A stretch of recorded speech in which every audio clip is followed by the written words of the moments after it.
When I was younger, I I didn't know how to speak English.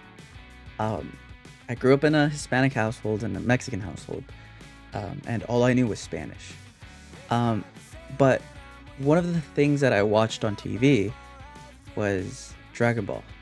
Um, I had watched the episodes so many times that I had memorized what they were saying. I learned how to speak English because of Dragon Ball. It wasn't school, it wasn't any educational TV, it was Dragon Ball. I learned how to speak English because of Dragon Ball. This, to me, was more than a show, and although it is anime, it's not just that for me.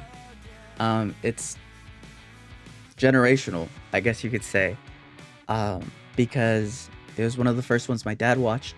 It was one of the first ones I watched, and it was one of the first ones my little brothers watched. Toriyama was a huge, huge name in my household, um, and I don't think I would have had it any other way. Um, I I think I was 4 years old, um, and I remember going to my friend's house all the time because we lived right by each other. I would go on time every day, the same time. I would go over to his house because I didn't have cable, but he did. I would go watch it at his house every day, same time, same place. My dad would bring me back figurines. I don't know if they even make them today, or if anyone actually even remembers. They were plastic, but they were all silver. They were like metallic colored, and they were like pretty good action figures.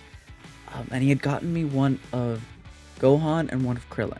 This was one of the shows growing up that kind of like connected my dad and me. So it's not really just a show for me. It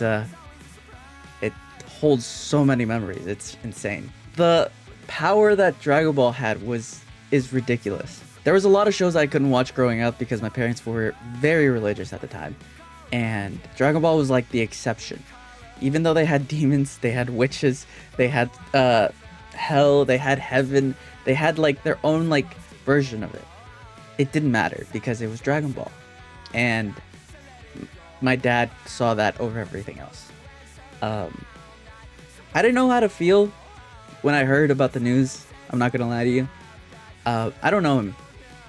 I just know his work, and I know how much it's done for me. But the more I think about it, the more it feels like a part of my childhood is over. Um, and it hurt, to say the least. Now that I've processed it, it hurts. It still hurts, but that doesn't take away from all the good memories that I had watching the show. I remember the Super Saiyan transformation. The first time I watched it. The first time I watched Gohan turn Super Saiyan 2 was especially engraved. It's especially engraved in my mind because he was just so cool, and he was just my favorite character. Because you saw this little kid grow up, and in my head that was me.